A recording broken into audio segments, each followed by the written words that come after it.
श्रीमद्भगवद गीता प्रथम अध्याय श्लोक 26।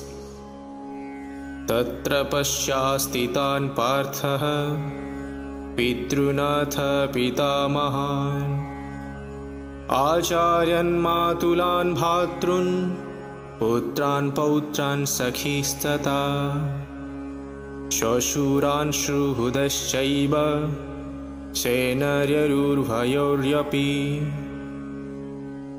दुई पक्षर सेना मध्यरे अर्जुन देखिपारे जे तांकर पिता पितामहगण आचार्य मामू भाई पुओ नाती बंधुगण ससुर एवं शुभाकांक्षीगण समस्ते उपस्थित अछंती।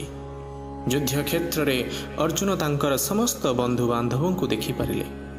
से देखिपारे जे एठारे भूरिश्रवांक परि पितृतुल्य व्यक्तिगण अछंती। भीष्म और सोमदत्तंक परि पितामहगण अछंती। द्रोणाचार्य और कृपाचार्य परि गुरु माने अछंती।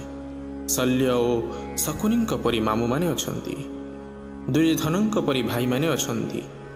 लक्ष्मण परि पुत्र माने अछंती। अश्वस्थामा परि बंधु माने अछंती एवं कृतवर्मा परि शुभाकांक्षी बंधु माने अछंती। आहुरी मध्य से देखिपारे जे सेना मध्य तांकर अनेक बंधु माने अछंती। परंतु से माने अपर पक्षर थिले, शत्रु मानक पक्षरे थिले। युद्ध करने पूर्वर श्री अर्जुन से थरुटे देखीदेवा चाहते। राधे राधे।